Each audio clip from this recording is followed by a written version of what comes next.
Bonjour, bonsoir à tous et à toutes et bienvenue dans C'est une bonne situation ça, le podcast fait par et pour des étudiants. Immotez pas vous. C'est une bonne situation, ça, Scribe. Knowledge is power. Je venais d'avoir mon bac, j'entrais à la fac. Je suis professeur de physique-chimie. On fait déjà des expériences à la pointe de la technologie. Mais quand ils pensent, les profs aussi, ils ont été à l'école. Mais vous savez, moi je crois pas qu'il y ait de bonnes ou de mauvaises situations. Cet épisode est enregistré en juin 2021. Bonjour à toutes et à tous, aujourd'hui on est avec Elfie. Elfie, je te laisse te présenter, donc quel cursus tu fais, si tu fais une activité artistique, sportive, si t'es dans une asso. Voilà, je te laisse prendre la parole et voilà. Je m'appelle Elfie, je suis en deuxième année de licence d'histoire à la Sorbonne. Là j'ai fait un petit break parce que c'était pas fou avec le distanciel.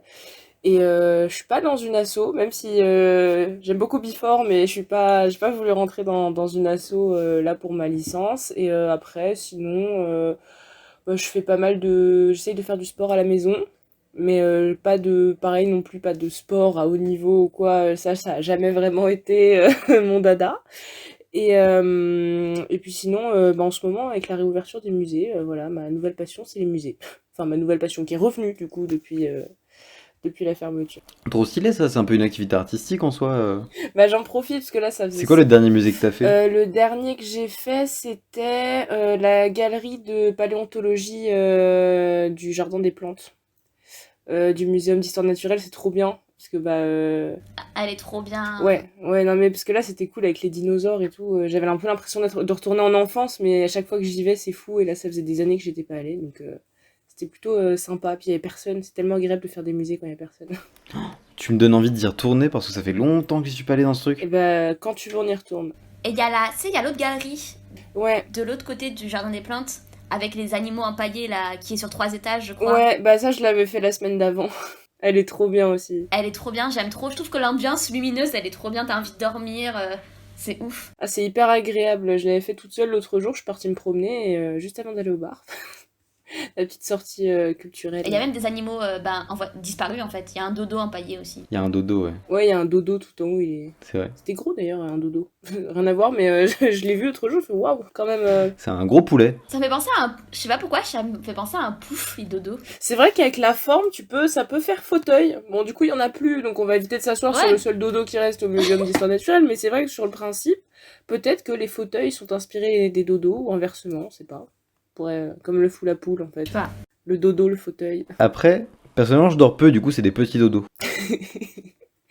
Ça faisait longtemps. C'est le début, ce n'est que le début, cher auditeur, ce n'est que le début. Voilà, désolé. Ah mon dieu, on n'est pas sorti de l'auberge là.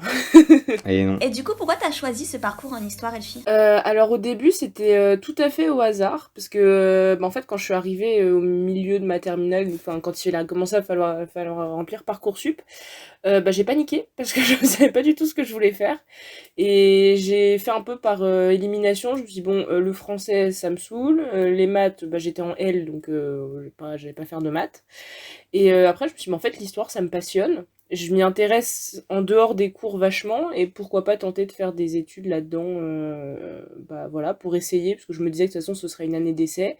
Et au final, ça s'est plutôt bien passé, et du coup, là, je me suis fait une petite idée du parcours que je voudrais faire derrière. Enfin, j'ai plusieurs options, mais du coup, c'est pour ça que je me suis dit que le hasard a bien fait les choses au final, parce que je me plais dans ce que je fais, pour l'instant. Donc du coup, voilà, c'était... c'était vraiment très au hasard. C'était le destin qui a fait ça. Je sais pas si c'est le destin ou autre chose d'ailleurs, mais... D'accord. Et du coup, tu nous as dit plutôt, je vais rebondir, que t'as pas fait d'assaut, pardon.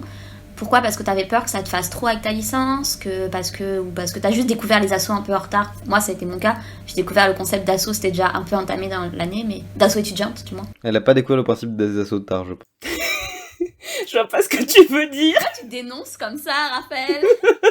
De ouf. Ça m'affiche là et tout. Donc du coup, je suis pas rentrée dans une asso parce que déjà, enfin, au début de l'année, les premiers recrutements Before, je connaissais pas assez de gens ou même Axio, etc. J'étais vachement timide quand je suis arrivée. Tu peux expliquer ce que c'est Bifort pour ceux qui écoutent et qui savent pas, du coup? C'est le BDE, ouais. Ah du coup, c'est l'asso étudiante de la Sorbonne Lettres et du coup, c'est ceux qui s'occupent de tout ce qui est soirée, vie étudiante, faire rencontrer les gens au début de l'année, etc. Et on les aime. Voilà, je glisse ça au passage. Before, on vous aime. Le sang de la veine. Exactement. Mais et du coup Axio c'est pour la fac de sciences, c'est à peu près la même chose. Et en fait je suis pas donc la première année. De quoi? On a reçu sa présidente d'ailleurs. Allez écouter l'épisode de Jade sur Axio. Ah oui c'est vrai oui.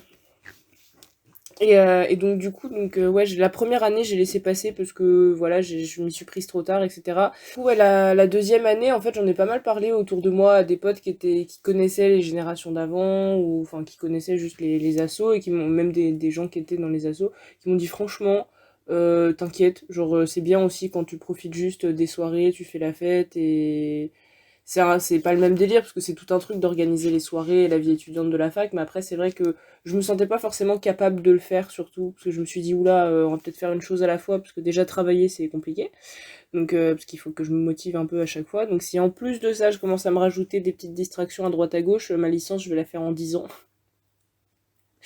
Donc bon quand même. Et ça t'a pas empêché de participer à un maximum de soirées? Oui absolument. Non, mais la question que je me dis, c'est parce que tu sais, il y a un truc que Raphaël appelait à l'époque des gens qui gravitaient autour de TS. Est-ce que on peut dire que tu gravitais autour de Before? Oui, c'est le terme proche Before.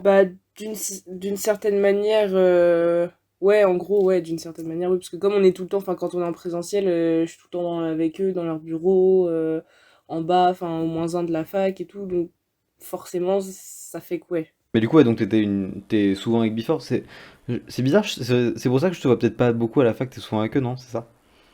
T'abuses un petit peu, parce que c'est toi qu'on voit jamais. Si tu veux qu'on la joue là-dessus, Raphaël, attention, là. Ah, oui, oula. Déconne pas, monsieur le ministre de l'absentéisme. Donc du coup, tu disais, pas dans une asso pour avoir le temps, mais proche des assos pour pouvoir profiter de ce qu'elles proposent. Ouais, puis surtout parce que, enfin, principalement de base parce que je les aime bien, parce que en vrai, je me serais pas bien entendu avec eux, je pense que je serais Oui, pas c'est vrai. restée. Enfin, c'est juste parce que, par hasard, il s'est trouvé que c'est les premières personnes que j'ai rencontrées. Enfin, par hasard, pas vraiment, parce que c'est un peu le but de leur asso.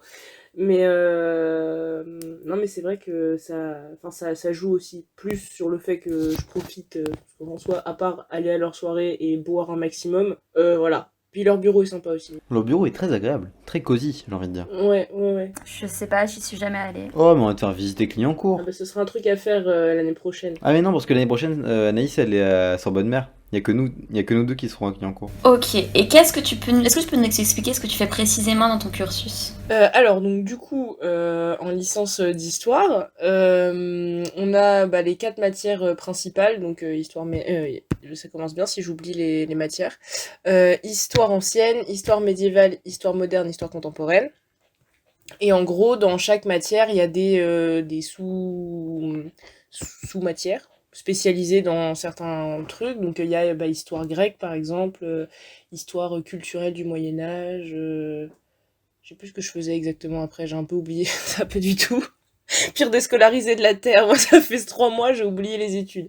Bah non, mais genre par exemple, tu vois, on peut donner un exemple précis, genre en histoire ancienne, on avait le choix entre 3 histoires anciennes, c'était l'égyptologie, l'histoire grecque et l'histoire romaine. Voilà, c'est beaucoup mieux expliqué que ce que j'ai tenté de faire. T'inquiète. Mais ouais, donc du coup, voilà. Donc, et après, à côté de ça, on a quand même les options anglais, enfin, ou toute autre langue qu'on veut apprendre, philo, sociaux, quand même pas mal de trucs qui sont possibles. C'est ça qui est quand même cool, parce que comme les heures d'histoire en elles-mêmes, elles prennent pas énormément de place, il y a quand même moyen de faire des petites options à côté, du sport ou des trucs comme ça qui sont vachement agréables. Ouais. Ça change de l'histoire pure et dure. Et donc du coup, voilà.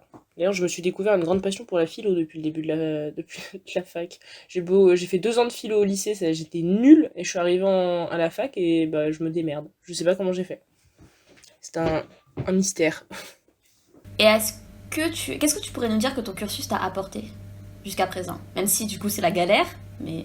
Bah, du coup, bon, déjà, on va quand même, il y a une grande place sur tout ce qui est mes connaissances, enfin mes amis, mais tous les gens que j'ai rencontrés. En vrai, ça, je le mets quand même en premier parce que c'est ce qui m'a permis de vraiment apprécier ce que je faisais. Et après, bah déjà, ça m'a fait me rendre compte qu'il fallait que je lise vachement plus parce que je lis pas du tout. Enfin, je lis très peu. Tu touches un point sensible, Et chacal. du coup, je me suis dit, je sais. Et je me suis dit, bon, alors faire une licence d'histoire, c'est bien. Lire des livres pour apprendre des trucs, c'est mieux.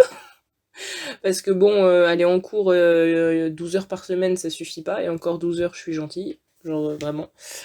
Mais du coup, ouais, non, ça m'a fait me dire que bah fallait que, même si j'avais pas envie de lire, en fait, il fallait que je m'intéresse à vachement plus de trucs et sur des sujets très très vastes. Donc, je sais pas, je me suis découverte une passion pour les documentaires. Mais genre toutes sortes de documentaires, je regarde tout le temps. Bah, du coup, les musées, lire des bouquins, enfin, même si c'est pas des bouquins gigantesques ou c'est genre des trucs avec des images ou quoi, enfin, tant que ça m'apprend quelque chose, je lis. Du coup, voilà. Et puis, surtout, ça m'a fait me rendre compte de ce que je voulais faire bah, plus tard. Du coup, que je voulais rester dans l'histoire, parce qu'en fait, j'ai envie d'apprendre tout le temps des trucs. J'ai pas envie de rester enfermé dans un bureau, tout ça, genre, c'est inimaginable. Mais je me dis, si je bosse dans, je sais pas, bah là, je voudrais aller vers la conservation du patrimoine ou des choses comme ça, c'est un boulot où on découvre toujours des trucs, parce qu'il y a toujours bah, des nouvelles antiquités qui sont découvertes, des lieux, des histoires, des personnages historiques, et ça, je trouve ça fou. Et c'est pour ça que, ouais, non, c'est pour ça que j'aime bien l'histoire, en fait. Là, plus je vous en parle, plus je me dis, ouais, Elfie, continue ta scolarité, ne t'arrête pas là. Mais donc, du coup, voilà, pour l'instant. Ah non, mais par contre, je suis d'accord avec toi, c'est vrai que ça donne un. Comment dire? J'ai pareil l'envie d'apprendre toujours plus. Et puis, toi, je voulais surtout parler de toi en fait. J'avais plusieurs idées de sur quoi je voulais rebondir. Désolé, je me perds dans mes pensées. J'allais dire, c'est vrai que toi, Ah non, mais t'inquiète. comment dire? J'ai vu cette année que tu te passionnais grave de plus en plus pour l'histoire. Genre, je me souviens de notre exposé sur le Vietnam où tu avais consommé un max de documentaires et tout ça dont tu m'avais parlé. C'était trop stylé. Ah ouais, non, mais ça, j'étais comme une ouf. Et ouais, non, mais je sais pas, c'est. Alors après, il y a des sujets qui m'intéressent pas du tout, tu vois, genre, enfin, qui me font chier. Genre, je sais pas, toute la période de Napoléon. Napoléon, il m'emmerde. Je peux plus m'en entendre parler de Napoléon, c'est plus possible.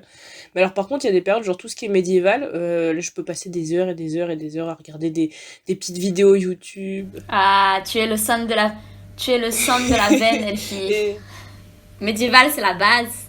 Ah non, mais j'adore ça. Et vraiment, genre, en mode, quand je suis bloquée sur un truc, je ne m'arrête pas et je peux passer des jours et des jours à lire des trucs. Même, genre, en mode, je vais être dans les transports, je vais aller sur une page Wikipédia, je vais cliquer sur un nom que je vois qui me fait marrer, je vais découvrir d'autres trucs, ça peut durer des heures. Et je peux me perdre comme ça pendant très longtemps. Désolé, je t'ai interrompu. J'allais dire, par exemple, tu vois, hier, en non rigolo, on parlait de Dumézil et Anaïs, elle a parlé de sa thèse sur Brunehaut. Et moi, j'avais compris Bruno et j'étais en mode, bah, c'est son blaze à Dumézil. Il s'appelle Bruno Dumézil. Du coup, voilà, c'était rigolo. Désolé, j'interromps vraiment pour rien. Non, c'est très pertinent, Raphaël. Ah ouais, j'adore ce prof. Putain, qu'est-ce qu'il était bien. Ça manque de l'avoir. J'aimerais bien qu'il fasse. Ah bah, j'allais dire les L3. Non, c'est vrai, je reste en L2. Zut. Parce que c'était genre un de mes profs. Enfin, je pense que ça a été mon prof préféré sur toute ma scolarité pour l'instant. Mais du coup, j'ai une question. Si t'as quand même l'air d'être hyper passionné par tes études, alors pourquoi est-ce qu'il y a ce décrochage scolaire? Parce que en fait, moi, je fonctionne un peu comme un enfant. C'est-à-dire que j'ai vraiment besoin d'être cadrée. Si je peux pas, genre, par exemple, bosser chez moi, impossible. Genre, il faut que je sois à la bibliothèque ou au moins dans le cadre de l'université parce que j'arrive pas à fondamentalement bosser, genre faire une disserte ou quoi. C'est hyper compliqué. Et du coup, là, tous les devoirs que j'ai rendus sur le début du deuxième semestre, bah c'était à peu près n'importe quoi parce que ça me saoulait. Au bout d'une heure, j'étais en mode ouais non, ça me saoule, je vais faire autre chose. Enfin, j'ai vraiment besoin d'être cadré. Et c'est vrai que du coup le distanciel, donc déjà le fait de parler à un ordinateur, enfin de regarder un ordinateur du coup, parce que je parlais pas foncièrement du coup, ça a été vachement difficile parce que bah enfin vraiment j'y arrive pas. Donc du coup je me suis je me suis dit c'est pas grave, l'année elle était tellement pourrie que bah je vais recommencer. Et je me suis dit je vais complètement abandonner, même pas essayer de rendre les derniers trucs ou quoi, je laisse tomber. Et puis je recommencerai l'année prochaine plus calmement. Et je l'espère dans un vrai On cadre. peut dire que c'est à cause du Covid que t'as fait un décrochage parce que t'avais pas de cadre en fait, c'est ça. Ah oui, c'est juste ça. Il n'y aurait pas eu le Covid, je pense que je serais passée à peu près correctement. Mais ouais, non, là, le Covid, il est arrivé, il a dit non, la scolarité d'Elfie, vous la mettez en pause sur 6 mois, on se revoit au mois de septembre 2021. Ouais, mais quelque part, tu représentes une bonne majorité des étudiants, enfin, pas une majorité, mais en tout cas, une partie non négligeable des étudiants qui s'est retrouvée un peu perdue cette année, sans cadre, sans filet. Je pense notamment aux L1 qui n'ont jamais Ouais. connu la fac, les bancs de la Ouais, fac, c'est quoi. pire. Ouais, ça doit être horrible pour eux, ça doit être... Enfin, nous, c'est ça, c'est vrai qu'on a eu cette chance de pouvoir connaître le début, au moins un minimum de vie normale. Mais bon, j'espère qu'au mois de septembre, ouais, on pourra reprendre tout normalement, la vie, les soirées, tout ça, tout ça. Je suis peut-être un peu optimiste, mais on espère. J'ai trop hâte de la rentrée de l'année prochaine. Oui, on va espérer. On va espérer pour votre santé, pour la santé mentale des gens, globalement. Mais donc du coup, ouais, t'as surtout décroché à cause du Covid. Tu penses que sans Covid, tu serais passé en L3? Alors, je serais peut-être pas passée haut la main, mais je serais passée, ouais, parce que j'aurais continué. Enfin, en fait, le fait d'être juste, de voir mes profs, de les avoir en face de moi et de me lever tous les matins, j'avais un rythme. Parce que là, ça fait 6 mois que je n'ai plus de rythme. Je suis Ouais. une âme qui erre entre ma chambre, ma salle de bain, ma cuisine, maintenant les bars. Mais je suis un peu perdue. Donc, non, c'est vrai que c'est pour ça, c'est le fait d'avoir un rythme, c'est hyper important et je pense que ouais, ça a joué. Enfin, c'est le Covid qui a tué ma scolarité. Mais bon, Ouais, non, mais je suis plutôt d'accord avec toi en vrai là-dessus. On se sèche à calme. ah bah ouais, t'inquiète, de futurs redoublants, on est là.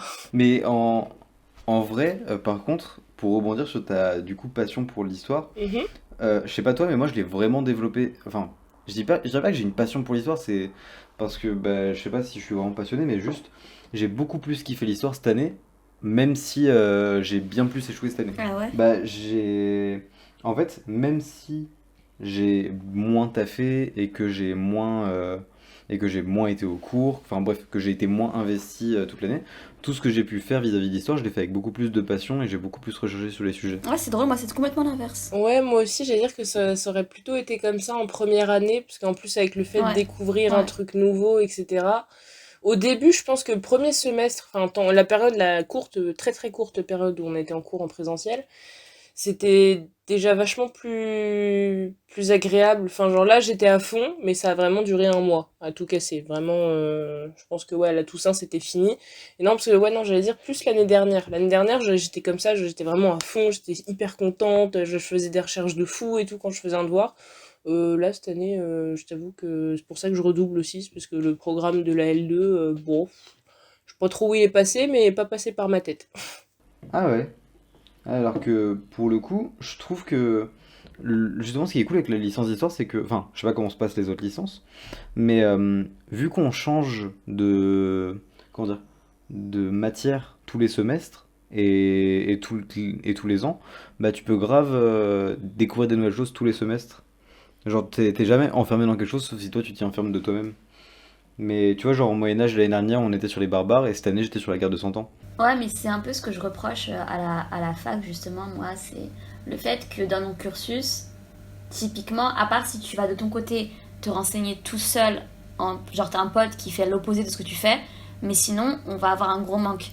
Et un exemple pour justifier ce que je dis, moi, depuis la L1, j'ai pris histoire, et je prendrai en L3, histoire en histoire ancienne, par exemple, j'ai pris histoire grecque, parce que c'est chronologique, hein, c'est-à-dire qu'en L1, vous faites le tout début, et en L2, vous avancez jusqu'en L3, etc. etc. Et, euh, et du coup, bah, moi, je n'ai aucune idée de ce qui se passe en histoire romaine, et mes connaissances en histoire romaine, elles sont les mêmes que... je pense qu'en étudiant au collège, a plus de connaissances en histoire romaine que moi, et je trouve ça catastrophique. En fait, pour moi, on devrait voir toutes les périodes, et je trouve qu'on aurait dû avoir comment dire, plus d'heures de cours en fait et que ça soit mieux réparti. Limite à ce qu'en L1 on fasse histoire ancienne et histoire moyenâgeuse, L2 histoire moderne, histoire contemporaine, avec des options dans les autres. Voilà, je développe parce que c'est la lettre que j'écrirai à l'UFR comme on en parlait hier avec Gabriel, enfin hier, dans l'épisode de Gabriel. Mais si je dois écrire des recommandations à l'UFR, c'est vraiment ce manque de trucs. Et typiquement, le Moyen-Orient, moi j'aurais adoré prendre, j'hésitais entre Moyen-Âge au Moyen-Orient et Moyen-Âge en Europe. Et en fait, j'ai été obligée de choisir, quoi.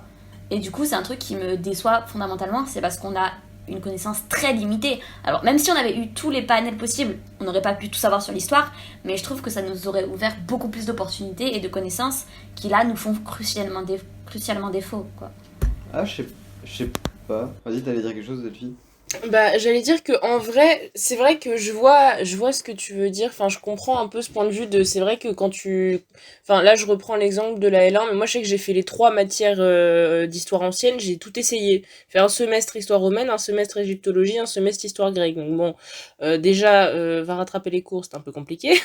Voilà. Mais c'est vrai que quand tu sais pas foncièrement, genre si t'as pas une idée de déjà ce dans quoi tu voudrais te spécialiser si tu veux rester dans l'histoire pour plus tard, c'est vrai que peut-être d'avoir une approche différente en L1 au moins qui te permette de savoir de quelle matière tu vas parler, parce qu'en plus quand t'arrives en L1, bah on te donne des noms de matières mais sans développer forcément de quoi elles vont parler. Donc ouais, je pense que il y aura un truc à mettre en place. Après comment surtout demander ça à la Sorbonne, bon.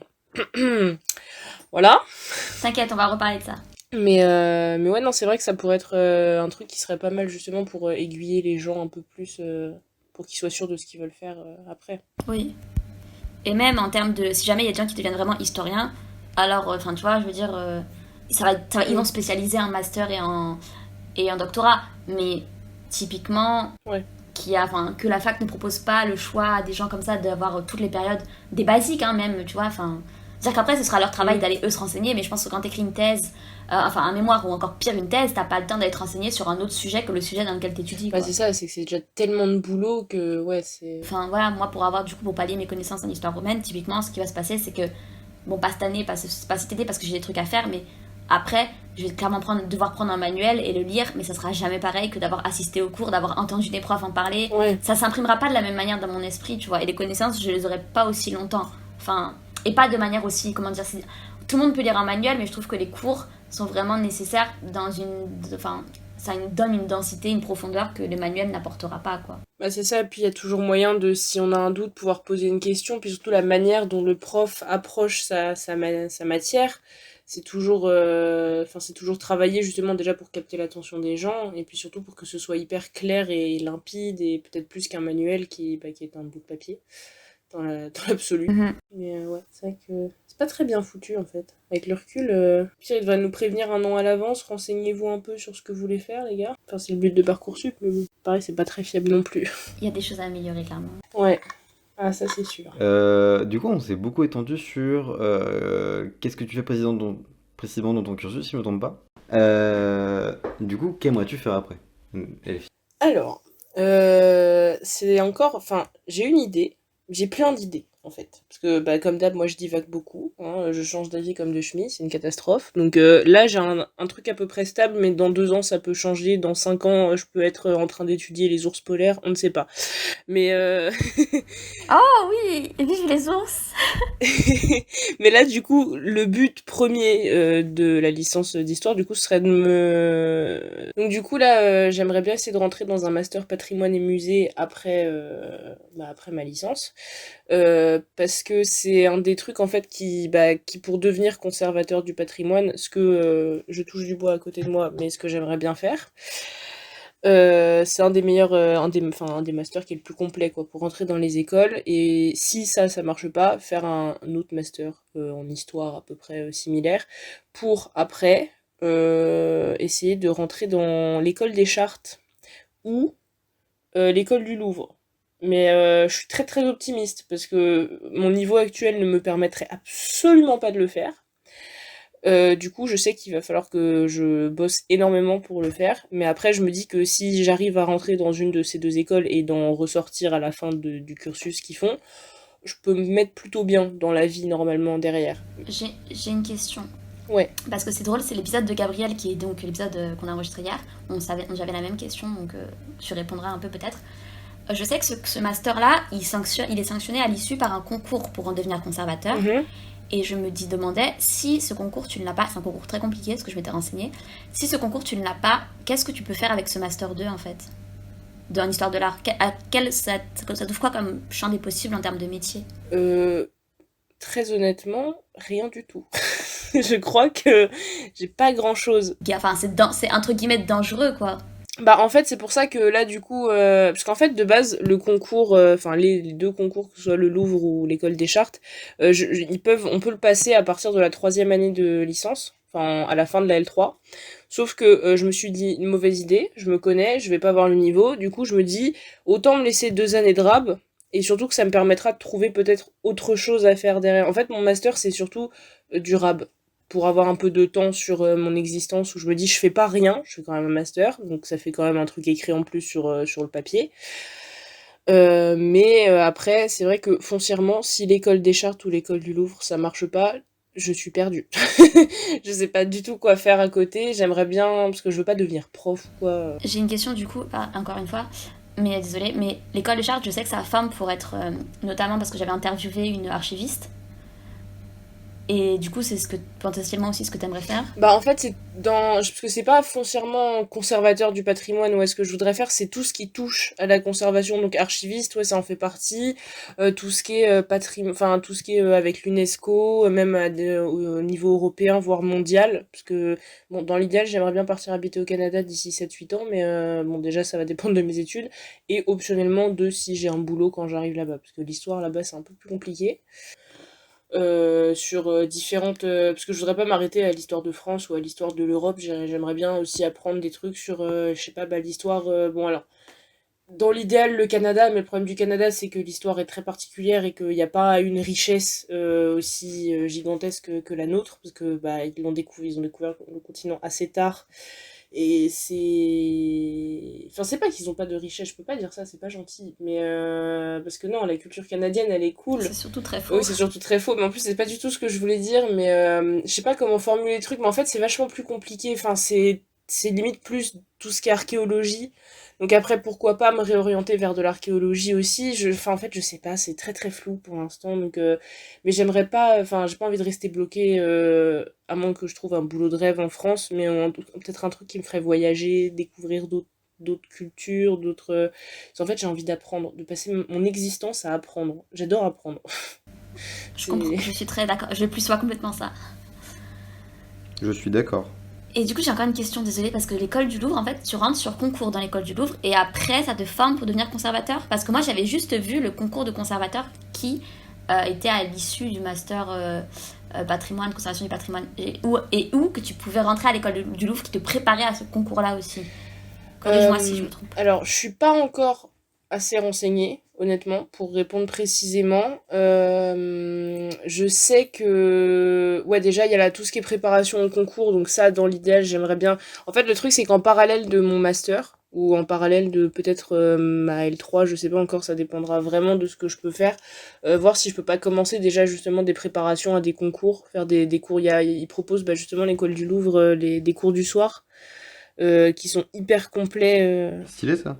à l'année, et du coup qui permettent de s'entraîner au concours de grandes écoles, parce qu'après je sais qu'il y a d'autres grandes écoles dans Paris pour ou même en France ou ailleurs pour être dans tout ce qui est conservation, patrimoine, archives, etc. Mais j'ai pas, comme là j'ai pris vachement de distance par rapport à ma scolarité, j'ai pas pris le temps de me renseigner vraiment. Mais il faudrait que je travaille là-dessus. Là, ça va être un peu mon programme de l'été. Trouver un avenir. T'inquiète, on connaît. Mais non, du coup, voilà. Mais pour l'instant, en tout cas, j'aime bien mon petit plan d'avenir. Je sais pas si ça va fonctionner, mais je croise les doigts. Voilà. Ok. Donc, du coup, tu nous as dit ce que tu aimerais faire après.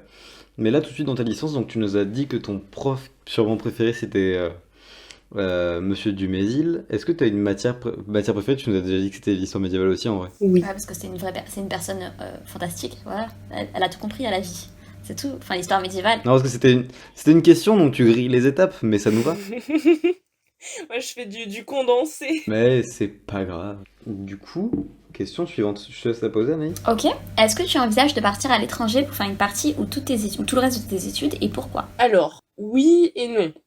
C'est toujours, j'adore répondre dans le flou, toujours à côté de la question. Non, mais en fait, oui, parce que, bah, comme je disais tout à l'heure, j'ai vraiment envie de voyager, de me promener, de découvrir des trucs, et c'est vraiment, là, avec le Covid, c'est ce qui me manque le plus, parce que bon, j'ai jamais énormément voyagé avec mes parents, mais là, plus le temps passe, plus j'ai envie de partir avec un sac à dos et de faire le tour de l'Europe toute seule avec, limite, à dos de cheval, j'y vais, et moi, je me tape une déterre et je fais le tour de l'Europe. Donc bon, ça pour l'instant c'est pas très envisageable hein, en termes de vie. Mais c'est vrai que ouais, j'aimerais bien partir. Alors bah du coup au Canada principalement. Oh. Pourquoi le Canada? Parce que je suis à moitié canadienne. Du coup j'ai les papiers, enfin la nationalité. Et j'adore la culture canadienne, etc. J'en connais pas assez, malheureusement, parce que bah, je vis pas là-bas, donc je peux pas. Enfin, j'ai pas assez de ressources, tous les trucs qu'il y a là-bas, tous les musées, etc. Même si j'essaye d'en faire quand j'y vais, j'y vais pas non plus tous les 4 matins. Et c'est vrai que j'aimerais tellement découvrir juste je sais pas, toutes les histoires de culture amérindienne, les cultures de tous les peuples qui vivaient dans le nord, dans les zones glaciaires, etc. Ouais. Et ça c'est des trucs que je connais pas du tout et j'ai tellement envie de découvrir ça, donc je partirais bien. Ce qui me freine un peu, c'est bah, déjà pour l'instant le cursus, parce que y a pas, c'est les équivalences de cursus, c'est une galère d'un pays à l'autre, et les frais de scolarité qui sont extrêmement chers. Ça, c'est sûr. Parce que après j'avais regardé, je me suis dit bon, normalement quand on a la nationalité, c'est qu'on est citoyen, ça coûte un peu moins cher, mais ils sont fourbes, ils ont fait un truc pour les habitants, les résidents depuis des années, juste la citoyenneté, où là on paye vachement plus cher, et après les étrangers, j'en parle même pas, c'est des prix exubérants. Mais ouais, je crois que c'est un bon 8 ou 10 000 dollars l'année, et ça fait mal. Ça fait très très mal. Donc vu que pour l'instant je les ai pas. Ce que je vais te dire, c'est qu'il y a un système à la fac qui est un peu l'équivalent d'Erasmus, mais pour les autres pays hors européens, qui te propose en fait, et qui pour les étudiants boursiers finance une partie de tes études là-bas. Tu peux regarder, je mettrai le lien de ce que j'avance dans la description de cet épisode, mais il y a un équivalent du système Erasmus pour les pays hors Union Européenne. Ah bah ça je savais pas du tout, bah je me renseignerai ouais du coup, parce que je me dis peut-être en master, aller faire ça à l'étranger, ça pourrait être cool. Surtout que techniquement en termes de logement et tout, enfin bon, je vais pas aller vivre de squat en squat chez toute ma famille que je connais là-bas, parce que bon les pauvres ils vont pas me supporter à la fin. Mais je me dis les logements sont pas si excessifs. Là je me renseignais sur des trucs de Airbnb pour des vacances. C'est pas si cher que ça, hein, à Montréal, je pensais que ça allait me coûter vachement plus cher. Donc bon, je me renseignerai, voir ouais ça pourrait être vachement sympa. Partir un peu loin de la France quelque temps. Et du coup, ok, ben du coup j'essaierai de t'envoyer, enfin j'enverrai à Raphaël parce que j'ai pas ton numéro, mais j'essaierai de t'envoyer le.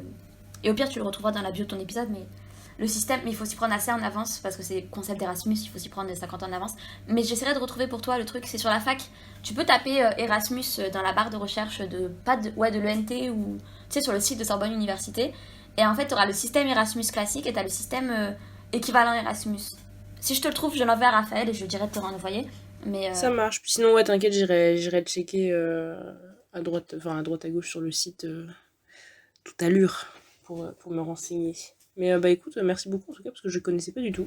Bah de rien. Après là, ça doit être un peu un bug parce que un petit truc qui s'appelle le Covid, mais oui, c'est sûr que bah surtout qu'en plus le Canada, le Covid pour l'instant, ils sont pas sortis d'auberge non plus. Donc, merde.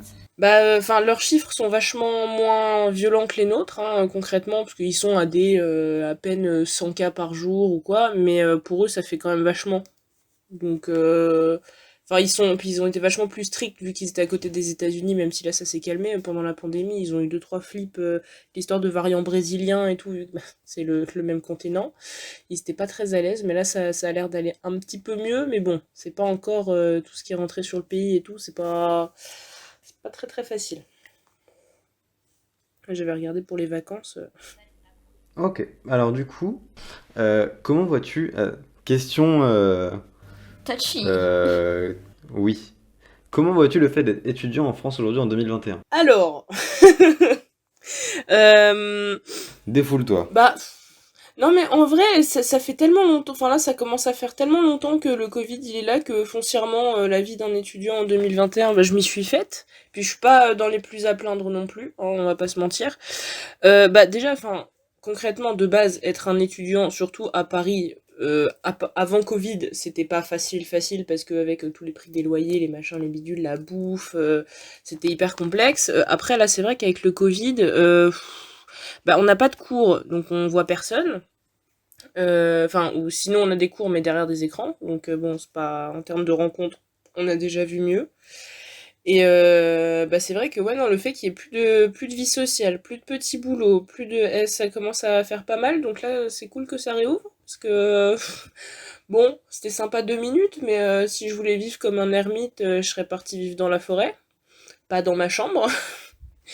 Donc non, bah en vrai, enfin enfin voilà, le truc c'est que je me sens pas légitime de parler, enfin de parler de certains trucs, enfin dans le sens où comment dire, moi je vis chez mes parents, donc j'ai un toit sur la tête, j'ai à manger, même si bon ma mère est pas non plus dans la situation la plus simple de la terre, mais je mange à ma faim et j'ai un toit. Jusqu'ici, j'en demande pas beaucoup plus.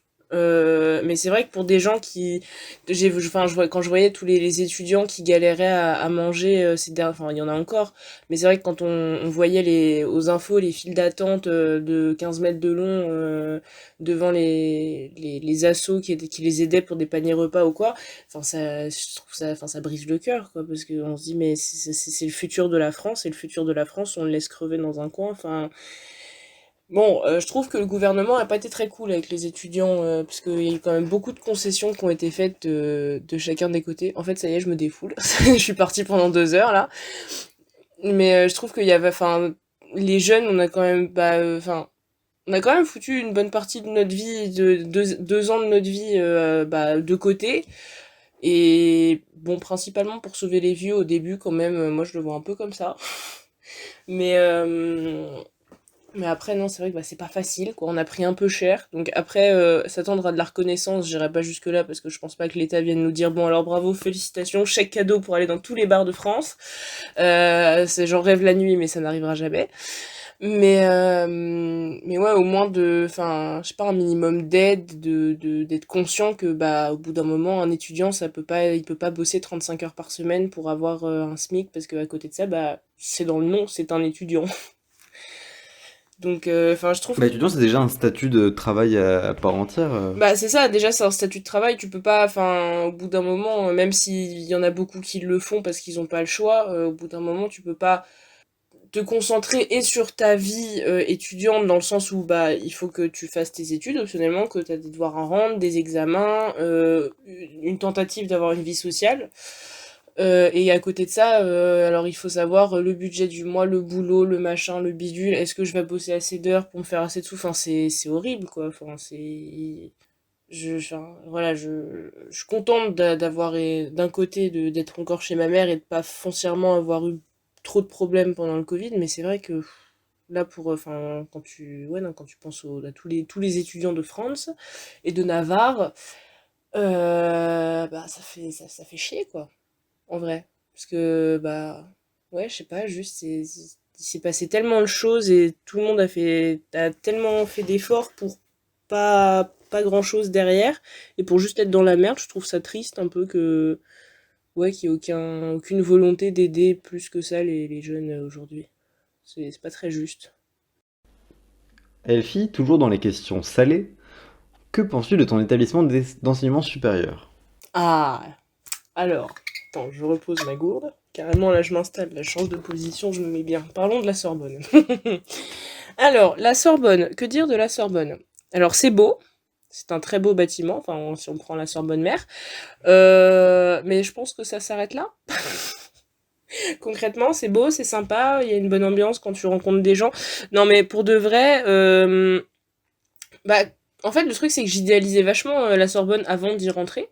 Comme je pense pas mal de gens, malgré tout, on se dit, ouais, c'est une des plus vieilles universités, c'est quand même la Sorbonne, c'est de renommée mondiale, etc. Bon, une fois qu'on est dedans, c'est pas la même joie, hein. C'est quand même, déjà, on t'envoie à Clignancourt, t'es au courant de rien. Et là, ah oui, c'est pour les 2 premières années, tu sais. Moi, je t'avoue que j'étais dire, ouais, trop bien et tout, je vais à la Sorbonne merde. Non, pas du tout, mais pas du tout. Va à Clignancourt, va parler au crackhead à 7h du matin. Ah, mais ça, alors après, c'est vrai qu'avec le recul, maintenant, je tiens quand même vachement à Clignancourt parce que, les habitudes et puis tous les potes qui sont là-bas, le campus et tout, avec le bureau de Bifort, tout ça. C'est vrai que bon, maintenant, je suis plus attachée à Clignancourt qu'à la Sorbonne-Mer parce que ce campus me fait peur maintenant, avec le temps. Ça me fait peur. J'ai l'impression d'aller à Poudlard, mais il me faut un plan, moi. Je peux pas me promener dans la Sorbonne-Mer, je me perds. À chaque fois. Mais vraiment, à chaque fois que j'y suis allée, c'est un carnage. Donc, donc après, ouais, non, c'est beau, c'est sympa. Quand tu sors avec un diplôme de la Sorbonne, quand tu vas bosser à l'étranger ou quoi, et qu'on va te dire, on va voir sur ton CV que t'as un diplôme de la Sorbonne, ah, la Sorbonne, super. Après, enfin, quand t'es dedans et que t'es rentré dans le système, foncièrement, je pense pas que ça va mieux qu'une autre fac. Tout le système administratif, bon, je sais pas qui ils ont pris pour s'occuper de l'administration, mais je pense qu'ils sont majoritairement en vacances. Je sais pas si vous voyez le paresseux dans Zootopia, le même, mais tous les gens de l'administration, en vrai, non, pas tous, parce qu'il y en a quand même, il y a une des dames de l'UFR d'histoire qui est super gentille et qui essaye d'être efficace comme elle peut, la pauvre, parce qu'elle a tout le boulot de 3 licences à gérer. Mais ouais, non, ouais, la Sorbonne, c'est beau. Voilà, en fait, la Sorbonne, il y a de la gueule, mais il n'y a pas forcément le fond du truc. Ça s'arrête juste à la première... parce que ouais, non, c'est... Quand j'en parle avec des gens qui sont dans d'autres universités, que ce soit Nanterre, l'UPEC, l'UPEM ou quoi, c'est la même chose. C'est la même galère. Alors peut-être que en termes de professeurs ou quoi, on a peut-être des enseignements qui sont différents parce que c'est la Sorbonne. Enfin, en tout cas, sur des profs de CM plus particulièrement, et encore, je suis pas sûre de ce que j'avance. Après, c'est vrai que, bon, ouais, c'est... Je sais pas si dans l'apprentissage vraiment en général sur les 3 années de licence, on soit plus instruit quand on sort de la Sorbonne que quand on sort d'une autre fac. En gros. Mais bon, après, voilà, c'est un beau bâtiment, le quartier latin, la pinte qui coûte 8 euros quand tu vas au bar. C'est beau, c'est beau. Et du coup, euh, est-ce que tu aurais un conseil à donner à un étudiant qui voudrait suivre ton cursus? Ou même plus largement, enfin, je sais pas si tu es d'accord avec cet élargissement de la question. Élargement, ouais. Anaïs, mais qu'est-ce que tu donnerais comme conseil à un étudiant qui arrive à la Sorbonne même directement? Ouais, je suis d'accord avec cet élargissement de la question, titre.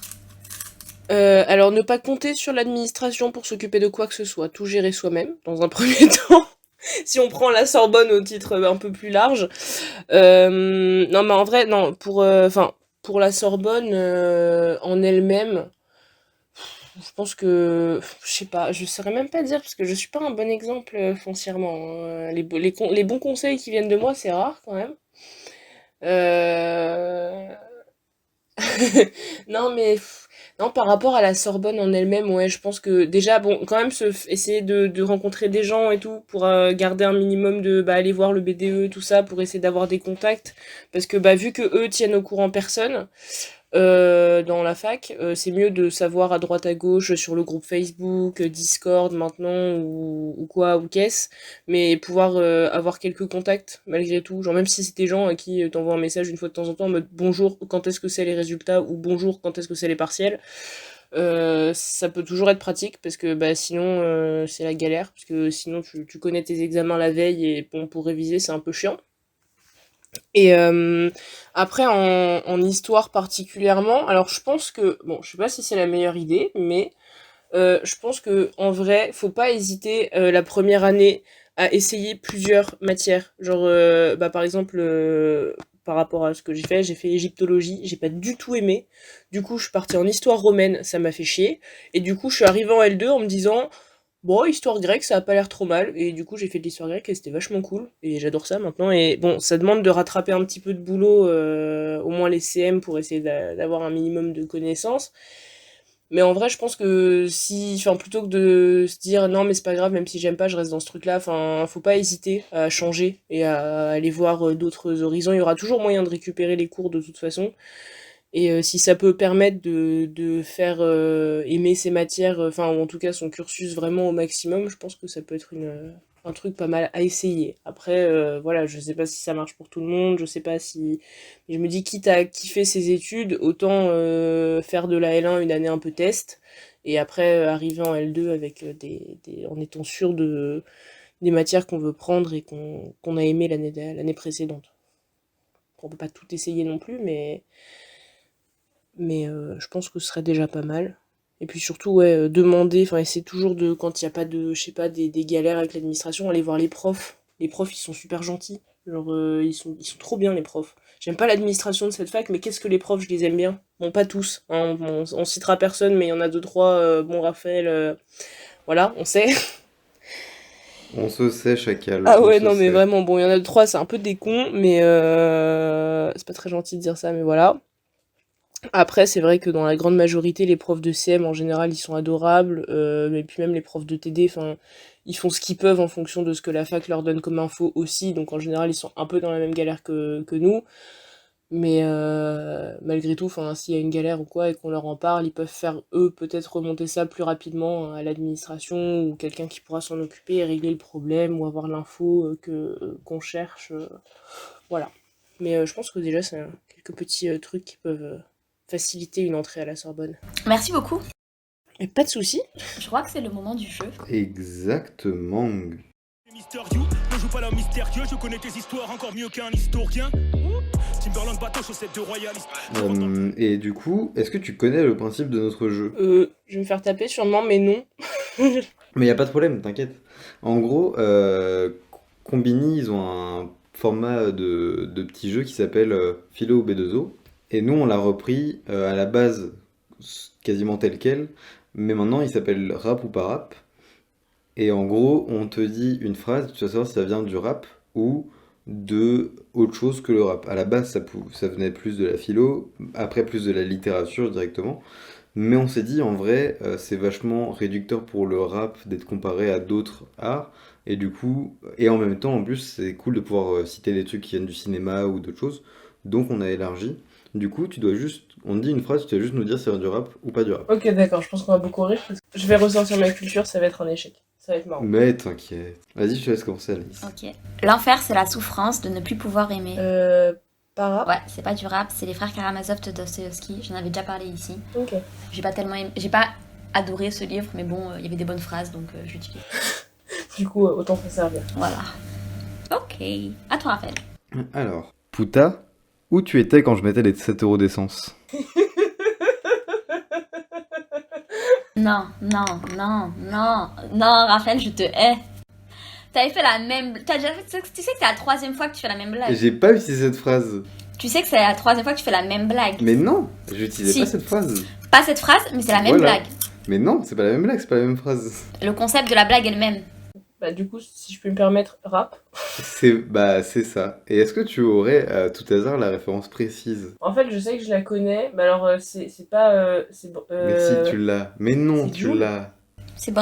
C'est bande organisée, s'il te plaît. Même moi, je le sais alors que j'écoute Oui, pas mais ça. non, mais elle sait que c'est bande organisée, c'est juste que c'est pas quel artiste. Ah, c'est pas. SCH. C'est SCH? Oui, c'est SCH. Non, mais comment moi je suis au courant de ça alors que j'ai écouté la chanson une fois dans ma vie? Parce que c'est bande organisée, c'est le sang. Parce que toi, tu sais qu'il y a SCH et Jul dedans, tu connais pas les autres artistes qu'il y a dedans, peut-être. C'est vrai, c'est vrai. Raphaël a raison. Je te hais quand même. Ça n'empêche pas. Eh bah, j'espère que je monterai cet épisode pour mettre l'extrait de bande organisée à ce moment-là. Encore, parce qu'on a déjà mis un extrait de bande organisée dans un Et autre c'est épisode. très plaisant. Pour moi, c'est le son de 2020, mais aussi le son de 2021. Bah, forcément, on n'a pas eu le temps de l'utiliser en 2020. Il va falloir le rentabiliser en 2021. Tu m'étonnes. Quand les soirées vont ouvrir, Anissa et bande organisée, ça va tourner à balle. J'ai trop hâte. Attends, par contre, on s'égare.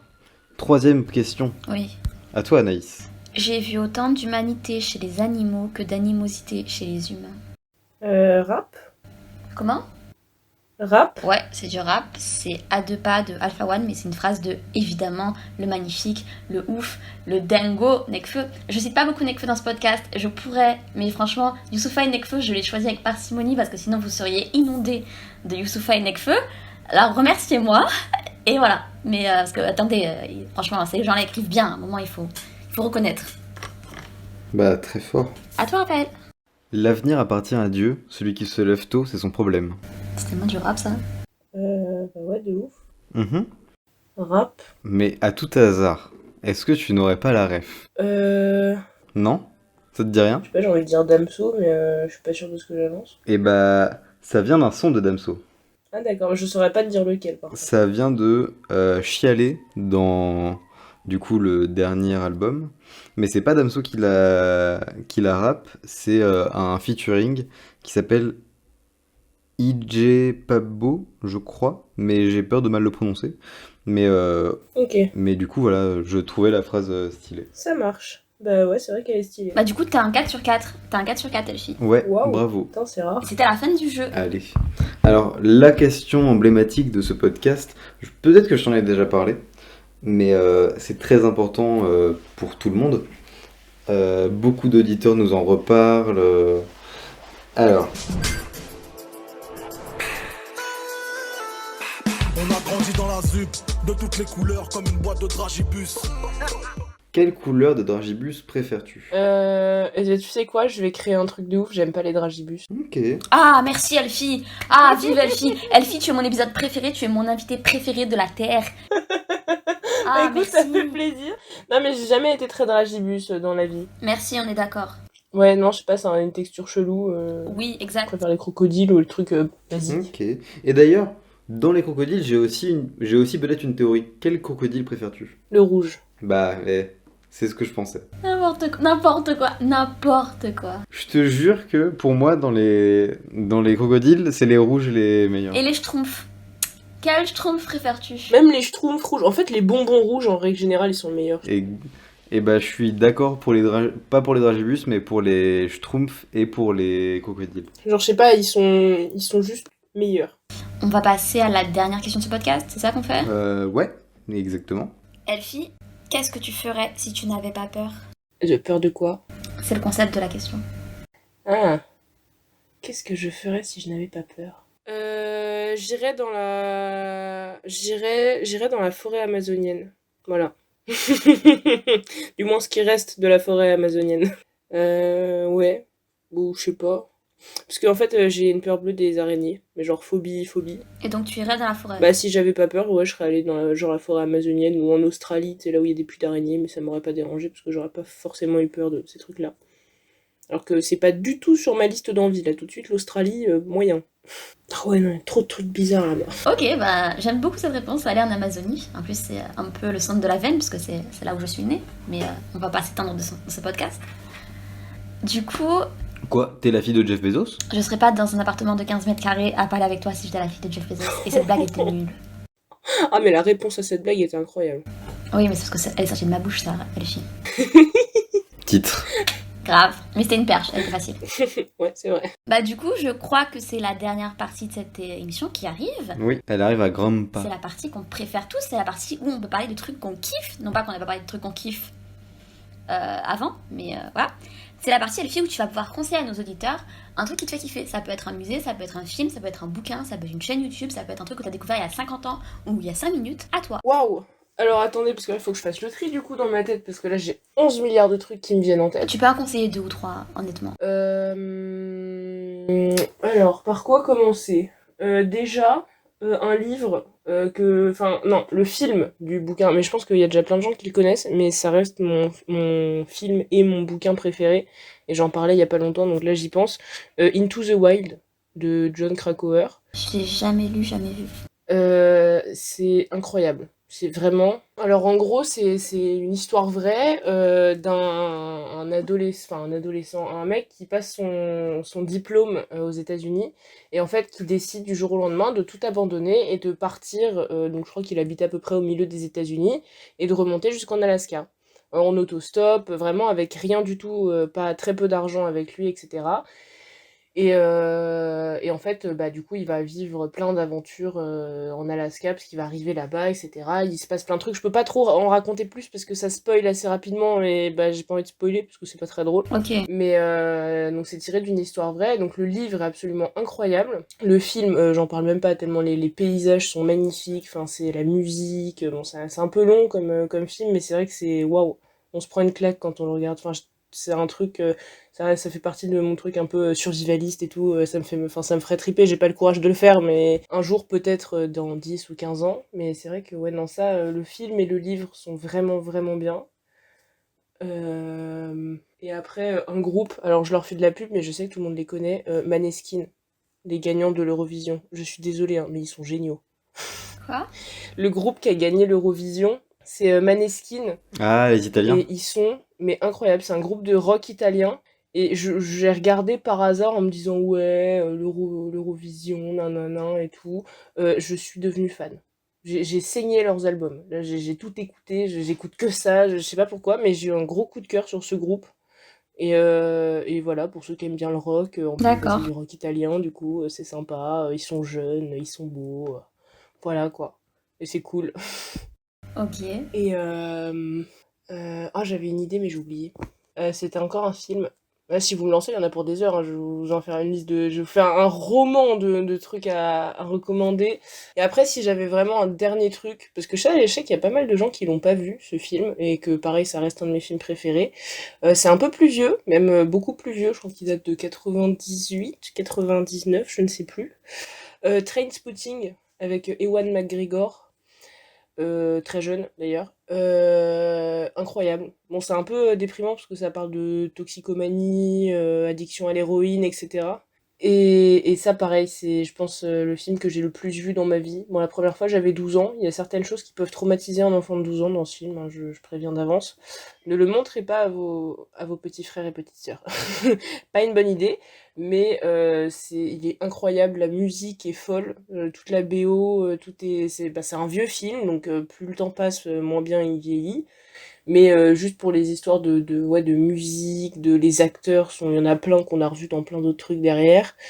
Voilà, c'est petit truc sympa, enfin petit film qui peut être cool, je sais pas. Bon, il y a des passages marrants, mais je le vends pas très bien mon film là. Mais franchement, à voir à un moment donné, il est très cool. Genre, on se prend une claque aussi. Et puis même, tu peux voir Obi-Wan complètement foncé, c'est grave drôle. Ouais, de ouf. Obi-Wan sous héroïne. Yes, un bon mood. Et il a pas de bouc dans ce film. Trop bizarre le bouc. C'est vrai. Ouais, C'est super sympa d'avoir commandé tout ça, du coup ça nous fait des trucs à regarder. À toi Raphaël, du coup c'est quoi ta proposition cette soirée Alors, moi je voulais recommander, toi tu la connais déjà normalement Elfie, mais c'est pour nos auditeurs, la chanson Bando, je suppose que c'est Bando qu'on prononce, de Anna en featuring avec Jul, c'est un remix avec Jul, et c'est excellent. Surtout le moment où il fait piou piou piou. Bah écoutez, vous avez une idée des goûts artistiques de Raphaël, hein, moi je... Non mais en gros, t'as tout un couplet, ça commence par un couplet en italien de Anna, qui est une rappeuse italienne, c'est excellent, ça rend vraiment bien, j'y comprends rien, mais ça, musicalement c'est hyper cool. Et Oui. pendant qu'elle fait le refrain, t'as un piou piou piou en chuchoté en fond, et du coup, tu sens qu'il y a un truc spécial qui arrive, et juste après, t'as Jul qui enchaîne, et c'est excellent. L'arrivée de Jul sur ce son, je m'en remets toujours pas. Ok. Mais du coup, Anna, pareil, une artiste très cool, et j'ai commencé à écouter d'autres sons, là, et c'est très sympa. On est très musique italienne aujourd'hui. Apparemment ouais, de différentes sortes, mais ouais. Ouais, bah écoute, les pasta della mamma ou quoi? Non viens on arrête, allez les clichés, le racisme on fait pas ça, allez. T'es sûr, on peut pas faire des accents ici? Non Raphaël. J'aime bien Michel Leb un peu. Non allez, on finit, c'est ça, on termine. Yes. Moi ma recommandation du coup, moi c'est une série dont la saison 2 est en train de sortir, donc je vais juste vous parler de la saison 1 parce que c'est ce que j'ai regardé et que je vous conseille qui est trop bien, c'est Why Women Kill.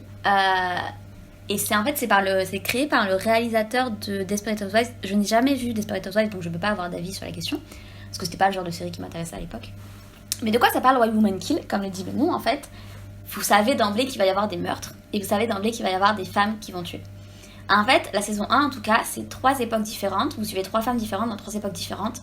Il y en a une, c'est dans les années 60, une, c'est dans les années 80, et une, c'est dans nos jours. Et c'est l'intrigue que j'aime le moins, c'est celle de nos jours, elle est vraiment pas intéressante. Enfin, moi, j'ai pas du tout aimé.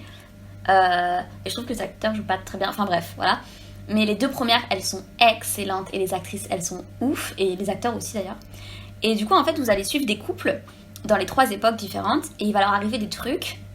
Et différents événements qui font qu'à la fin, il y a quelqu'un qui va mourir. Et ça tombe pas. Et je trouve que ça, en fait, c'est drôle. Les personnages sont bien écrits. Et la dernière scène du dernier épisode, c'est un brio en termes de réalisation. J'ai trouvé ça ouf. Et c'est 10 épisodes, je crois, la saison 1. Et en fait, il y a des univers très différents. Et en fait, ça se passe l'intrigue se passe dans la même maison, mais du coup à 3 époques différentes, avec 3 couples différents. Et vous allez suivre ça sur les différentes époques, les différentes intrigues et tout. Et les costumes sont trop beaux. Et c'est vraiment bien, c'est drôle. Et c'est touchant à la fois pour certaines histoires. Et ça, je trouve que ça esquive la plupart des clichés vraiment de manière assez phénoménale. Et c'est vraiment bien fait, c'est bien réalisé. Et franchement, allez-y, c'est pas prise de tête. Allez-y sans sourciller. C'est vraiment une très bonne série. Et la saison 2 est en train de sortir là. Donc peut-être que je vous reparlerai de cette série si jamais la saison 2 est aussi bien que la saison 1. Ok. Ah, et le générique est ouf aussi. Voilà. Stylé. Et justement, en parlant de générique... On vous remercie d'avoir écouté cette... Je rigole. Je trouvais juste la transition stylée. Mais effectivement, c'est la fin de cet épisode. On remercie Elfie d'être venue. Merci Elfie. Bah, merci à vous de m'avoir invité, c'était très cool. Ouais, c'était très sympa. En plus, ça fait longtemps qu'on... Enfin, j'allais dire, ça fait longtemps qu'on s'est pas vu, mais c'est quand qu'on s'est vu la dernière fois? Je crois que c'était la semaine dernière. Ah ouais, ça fait longtemps de ouf. C'est vrai. Comparé à la fac, bah, il faut remédier à ça, chacal. Ah mais t'inquiète pas, tu sais où me trouver hein, quand tu me cherches au rattrapage, toujours. On va toute seule solo en mode allez, venez les gens, on est là. Bon alors, qui veut boire? Exactement. L'abus d'alcool est dangereux pour la santé, il faut en consommer avec modération. J'essaie d'être la personne un peu... voilà. Mais, tu peux boire un Perrier Rondelle au rattrapage. Moi, j'ai jamais dit de boire de l'alcool, j'ai juste dit, allez-y. Les rattrapages. Oui, c'est vrai. Il dit ça parce que c'est ce que je bois quand je vais dans les bars. Donc, Exactement. Moi, j'ai jamais poussé à la consommation. Hein. Tu veux même prendre une assiette de frites? Bah ouais, hein. Par contre, Anaïs, premier degré, j'ai trop envie que quand on fasse le post de recommandation de cet épisode-là, on mette les rattrapages au milieu. Bah si tu veux, ouais. Bah, c'est let's go. Ah ouais, c'est vrai que ça c'est sympa les rattrapages. Du coup, merci beaucoup Elfie. On vous remercie vous d'avoir écouté l'épisode. N'hésitez pas à nous contacter si vous voulez participer, ça nous ferait vraiment plaisir. Si vous avez des recommandations, des trucs qu'on a dit qui étaient complètement faux ou des retours que vous voulez nous faire en nous disant c'était bien de la merde, voilà, vous avez le droit. Après, sachez qu'on va vous trouver et on va vous brûler parce que c'est notre politique. Mais voilà, on vous aime, on vous estime et on vous dit à la semaine prochaine. Bye. Ciao. On vous remercie d'avoir écouté cet épisode. Vous aurez tous les liens de ce qui a été abordé dans la barre d'infos ou sur la page du podcast. Ce podcast est rendu possible grâce à la contribution de la Maison des Initiatives étudiantes, du soutien de la mairie de Paris et de la faculté de la Sorbonne. Merci.